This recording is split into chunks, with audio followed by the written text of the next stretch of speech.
I'm Paul Jeal, I'm the game director on the Formula 1 series. Director then? What sort of buds are you? Obviously, I mean, you know, my role from Codemasters really was, as soon as they started the license, I'm a huge F1 fan. I watched every race since probably 1985, I think was my first year. Worked on Jeff Cameron's Grand Prix 3 and Grand Prix 2000 with a little bit of Grand Prix 4. Steve worked on Formula 1 2001, I think, on the Sony.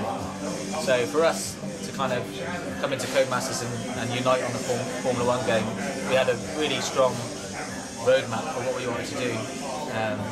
Obviously in game development there are technical challenges, there are licensing challenges,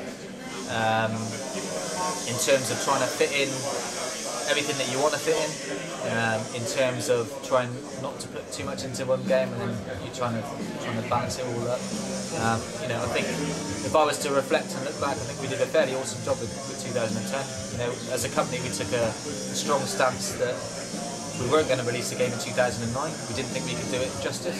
There was a bit of back and forth on that, as you can imagine, a big hole in the company finances, but the decision was justified. You know, it was the biggest selling Formula 1 game of all time. We won a BAFTA, we won loads of critically acclaimed awards. I think following up then with an annual franchise is a challenge. You know, you've only got a 9-month dev cycle when you take out the fact that Sony and Microsoft are looking after your games. There's only so much you can improve. There are certain changes in the sport, perhaps not enough year on year compared to other sports. Always things you're not happy with. I like to think of myself as a bit of a perfectionist, so when we don't, you know, when you've got to draw that line in the sand, that's the difficult part of game development for me, is to say, well, we're just going to have to go with that. You know, many falling out on that, as you can imagine. And I think finally here with F1 2013, certainly 2010 was big. The safety car and the multiplayer improvements for 2011 was just kind of getting there. The extra things with the YDT and the sort of jump in, jump out gameplay last year, but now finally with mid-race save and classic stuff is pretty much the first roadmap we did. What do we want an F1 game to be? This is it. We're here now. Still loads we want to do. You know, there are so many areas of the game that I think we can do more with. I don't want it to be too future focused, but you know, you've always got one eye on tomorrow, and that's not deliberately holding stuff back. I think one thing that we do very, very well at Codemasters is we only release something when it's ready, and Classics is a great example of that. It would have been very, I'll never say very easy actually, it would have been easier to license a car, perhaps not clear all the sponsors, and have a time trial version of classic content in Formula 1 game perhaps last year. Was that what we want to do, bearing in mind that other games have done that in the past, and there are other games out there that do it? No, absolutely not. We want to innovate, we want to lead. There are numerous challenges, as you can imagine, with regards to signing off even the modern game content, but let alone trying to license stuff where ownership of teams has changed hands, where drivers seems like they've dropped off the face of the earth. They're obviously not part of the modern generation, so you know, these drivers aren't someone who's going to log in and check their email every day. So there's huge waits in time when you're waiting to get people on board.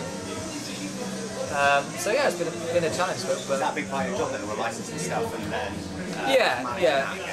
I guess in terms of here are all the features on the roadmap. Which ones can we technically do? Which ones can we group together that makes sense? How can we make sure that we're catering for people who are buying the games every year? And there's a chunk of people who that applies to. There are also some trends emerging where it's obvious that people are skipping a year, so they're only getting it every other year.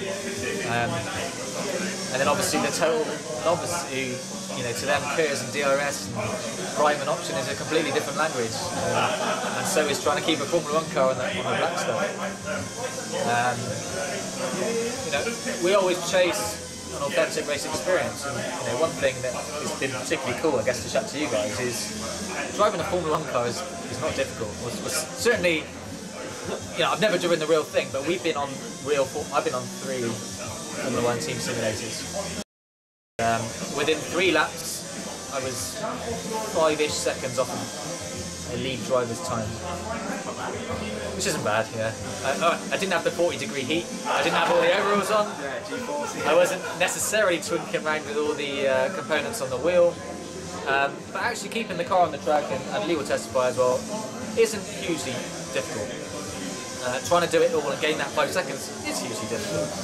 So, you know, when you talk about arcade simulation, this, that, and the other, there is a lot of misconceptions about that, about how hard it is to actually keep a car on the track. I think R-Factor is a classic example. That is harder to drive than the 3 simulators I've been on. No doubt about it. And that's frustrating when a game feels like it's trying to just be hard to be sim, which isn't Exactly necessarily right. true. That's exactly right. So yeah, obviously we're privy to a lot more data than anyone else. We're privy to a lot more hands-on than anyone else. We're actually forging technical partnerships with specific teams, which is amazing. Can't reveal too much more than that. So we're comfortable with where our game sits. That's not to say we're not always going to try and move it a little bit further forward. But yeah, the sort of perception out there that kind of you're fighting it, the car's on the edge all the time. But that's not it. 90% of driving the car on the track is okay. It's how do you get the 3 tenths that you need to bump the guy out and get in the next session, and then when you get all the toys, when we first introduced KERS and DRS,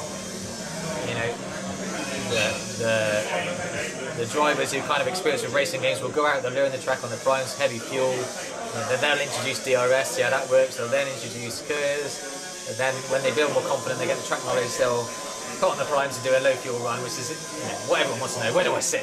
How fast am I? Where am I on the grid?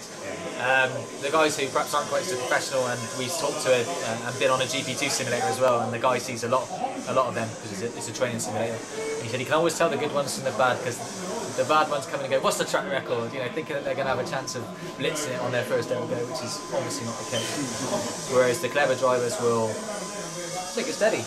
You drive a lap at 80%, you're braking into 200 metre boards, you're taking your line into the corner, you're thinking, well, I stopped well in advance of that corner, so next time 175 or 150, 100, oh, that's too late, I'm over braking, and you learn the track and you build up your speed. So yeah, just trying to shape the direction of the game, trying to get the content signed off. Obviously arguing with what goes in and what stays out. But there are challenges, but the definitive thing for us is only putting stuff in when it's ready, and that's absolutely true of anything that we do. And I know we're here specifically to talk about F1 2013, but everyone's obviously going to be thinking next gen, where's this, where's that? And in 2008, like I said, we took that decision to not release a game in 2009, and we were massively rewarded for that in 2010. So it makes sense that if we're going to try and follow the same model, we don't want it just to be a half step onto next gen. We want it to be another giant leap. There are easier to perhaps port and just upscale a few things, but perhaps there are whole systems which we want to totally rewrite now that we've got more power. The difficult bit of the job, I guess, whenever you get any new technology is there's all this new memory to play with and all this extra stuff, and the guys have spent it before you even get a chance to allocate your rounds, and then you've got to kind of take the call as to what you're going to spend your budget on. It's no surprise this year really in terms of the visuals. We spent more of the budget that we saved by HRT dropping off the grid. Obviously everyone wanted that memory straight away. To be able to record, or certainly try to record all the classic engine audios for the classic stuff, and in terms of improving our car models, I think in the replay cameras on our games, and in terms of the logos, we weren't really cutting it. And I think from the presentation that you're not supposed to have seen, I think some of those images that speak for themselves really in terms of how close we can get into wishbones now, the cloth on wheels and gloves. We're really having an art director spend the focus where he wants to spend it, and also a fresh set of eyes to come in now that we're 3 projects in. What do we want to chase for this one and for the future is helping us master that. So that's kind of in a nutshell what do I do, I guess. Mostly on emails and playing the game. Do you know if there's going to be a demo for this one? There's not going to be a demo this year, no. It's always difficult decisions really. There are numerous reasons why you wouldn't want to do a demo, and I think from our point of view, it takes away dev time from something else. It always gets locked off earlier than the main game, so generally, I don't know about you guys, but it's very rare that you play a demo that then convinces you to buy a game. It's much more likely that you play a demo that convinces you not to buy a game that you weren't sure about. You get huge numbers of downloads for sure. But from my side, we do a good job of where we're trying to take F1 in terms of the simulation of the sport, in terms of making it more real. For me, the demo needs to address the other end of the spectrum when we're confident enough that there is enough assists to help novices. And when you go to any game show, it's not just our game. I was at E3 and I saw Forza 5, and what a stunning game that is. Massive fans of that franchise. But when you're watching gamers who have never driven Forza 5 before, they've obviously played the previous ones, but they're spinning off on every corner and they're crashing into barriers. And that's the videos that go on YouTube and that you guys see. And I remember the same show when we were looking at Gran Turismo 5. This guy is almost as if he was from a rival company. He could not make the game look any worse if he tried. He sits down, takes all the assists off. You think, oh, this guy's going to be good. And, it takes time to learn any handling model. So no, obviously it's always on the list year on year, but you think, what would people like? Would they like more content in their game? Would they like another feature? Would they like a demo? I know which one of those pools I sit into, particularly because we done one last year as well. And that's not to say there's not enough improvements this year, because there are plenty. There's always challenging decisions to be made, and decisions get made that not everyone agrees with. And I think Steve does a fantastic job of trying to explain some tough decisions. When you see something from the outside, you can often think that that's the most ludicrous decision I've ever seen. But when you get exposure to the data that we pull from previous games, feedback from the forums, and don't get me wrong, we read every post, and we're hurt by the ones that are not so favourable, shall we say, but not just because they're necessarily worded in a particular way, but we want this to be this. We've got exactly the same desires as you guys have. We want this to be the franchise that people want to buy. Unfortunately, as a game, it doesn't do amazingly well in the States, which is a huge market for games. But we're going to be strong. We're not going to dumb this game down. That's not Formula 1. That's not what we want to do. And I won't say everyone can drive a car. I'll say most people can drive a car. Anyone who drives on the motorway long enough will see middle lane helmets will testify. But driving a car is not difficult when it behaves predictably and it does the things you expect. How do you deal with all the negative criticism that often surrounds your games? I think mostly unfairly. Do you just sort of take the rage out and bring constructive support? Do you ignore the ragers and just take on board the ones that are actually trying to help? Luckily we've got Luke. Not only does he do a fantastic job at moderating, but there are some really there are some really fantastic tools now to see trends, to see keywords, to see various things. We tend to perhaps shy away from it for the first few days after launch. You want to read it because you want to know the stuff that he's addressing, you want to know the instant feedback, but when you pretty much lived in the office for the last 12 weeks, and then to hear any criticism is obviously difficult. And some of the stuff is in there, and some of the stuff is a genuine surprise as well. You must have known this is in there. That is not the case. You've got a team of guys who are working on the game. Our team sizes range 70, 80 guys. When the QA guys come on at the end, you look at another 60 guys.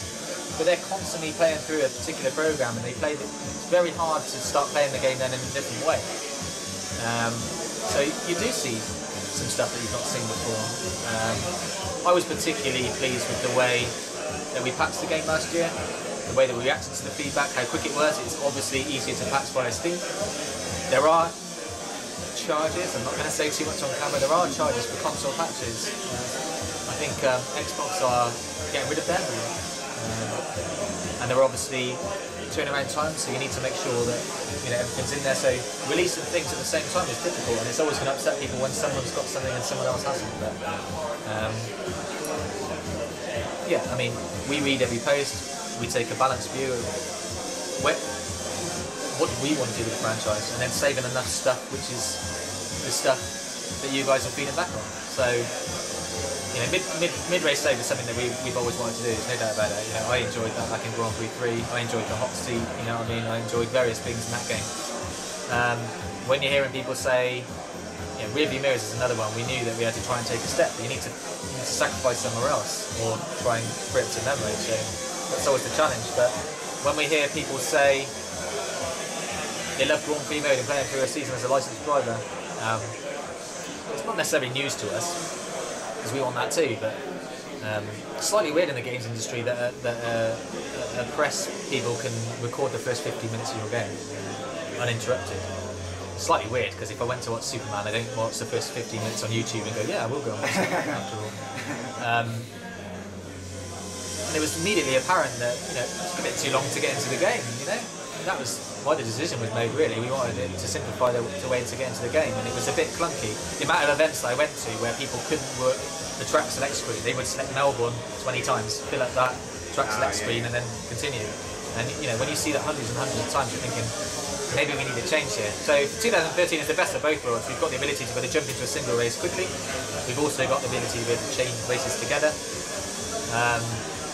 And multiplayer and various bits and pieces. So that's come back. Tyre scaling as well. I mean, the design decision was relatively sane. I mean, I have to say that I was on the fence side. I did want it back in as well. That was my positioning on it. That if I've only got time to race a 25% race, I want to experience 2 or 3 stops, even if it meant every couple of laps. It's a bit weird. But Steve's decision was also very, very valid. That people are jumping in and experiencing 5-lap races, 25% lap races, 50% races. So having a bank of knowledge that an option tyre around this track can do so many laps helps you so much with the strategy and planning multiplayer races. So both arguments were equally valid. But such was the feedback on the forum. We looked at it. We're not against reversing the decision. We think it perhaps wasn't the right one. It's obviously not done to this will annoy everyone this year. Let's remove out something that was there previously. That's obviously not what we tried to do. We tried to build a game which is there's compelling reasons why people would want to go out and buy the next year's game. Hopefully, you guys can tell me that hopefully this year is. Even if you're not the person who would buy it year on year, there's enough stuff in here this year for you to perhaps buy it. And then obviously next year with the rule changes, the sport itself, which it hasn't done for the 3 years that we've had the license really. There was Schumacher coming back in 2011 and Curtis and DRS coming in, which are great from the game features point of view. But really, football games sell year on year because everyone gets football and everyone wants their star player in their star team. But the number of driver moves that have happened, for example, have been relatively low. So we need to innovate all the way across the board.